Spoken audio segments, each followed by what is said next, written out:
What's up, ATBL family? I really want to thank y'all, man. Y'all been smashing that like button. Y'all been smashing the subscribe button, more importantly. And y'all been actually engaging in the videos. So thank y'all. I stopped to make this video today, a quick one.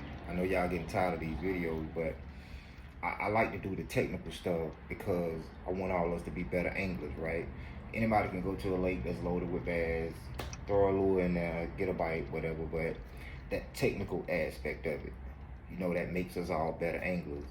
That's what I try to approach right now with the channel because I want to serve y'all a purpose, right? So I was asked in my IG, in my DM, which is ATBL_fishing. Y'all hit me up if y'all need any kind of questions. You can get in the comments, same thing, however y'all choose to do it, right? So I was asked, what is my favorite fishing line? So instead of explaining, I decided to do this video. So if anybody else got that kind of question, I can address it one time, one shot deal, right? So I don't have a favorite fishing line. Fishing line is like a tool, like when you building a house, right? You got a hammer. You wouldn't take a nail and hit the nail with a brick. Wouldn't go so well for your fingertips. Just saying, you could do it, you do whatever you want to do, but it wouldn't go so well with the fingertips. They'll probably be all smashed in.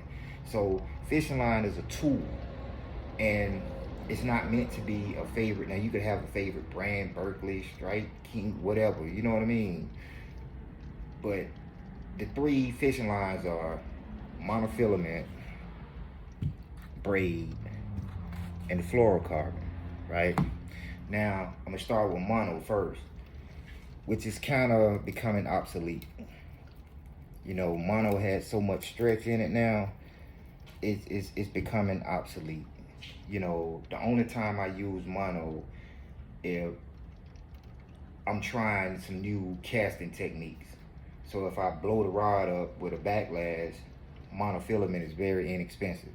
You could just snatch it off, fill it back up, keep trying, right? And that's for y'all that want to learn how to skip up on the dock, skip up on the trees.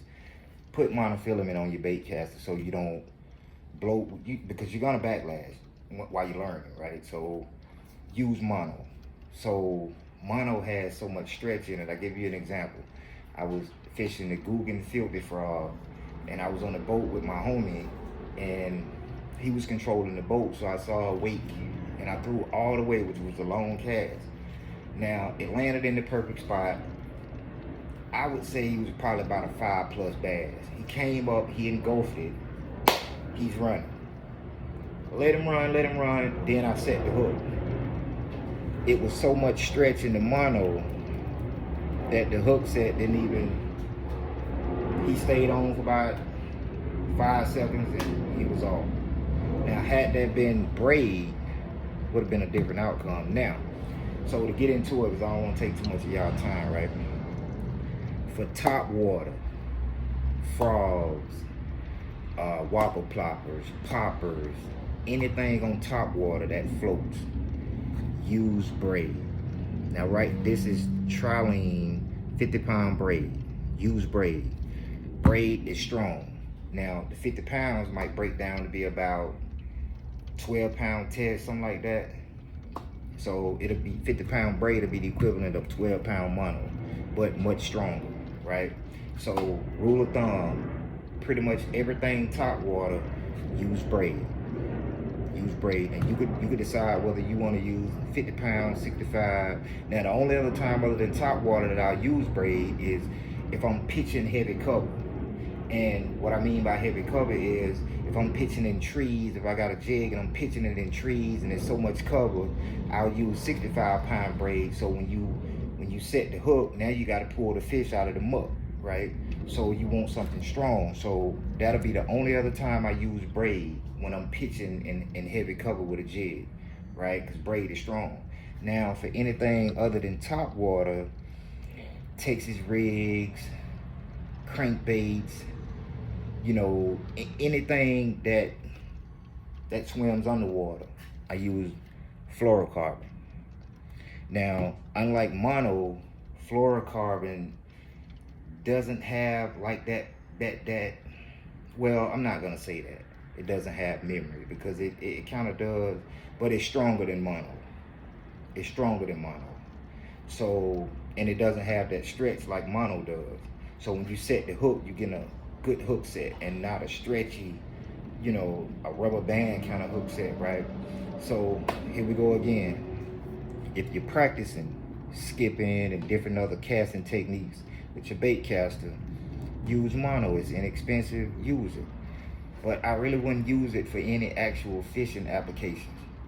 So I hope the mono company people don't, try to tag my channel and this guy's blasting us, whatever. But hey, man, I mean, it's becoming obsolete, but it still has a purpose, practice, so y'all be happy. I mean, I bought this, and I'll buy some more, but I would not use it for any fishing application. For top water, anything top water or pitching, I'll use Braid. It's strong, it doesn't have memory, you can cast it a ton, and it's just better all around strong.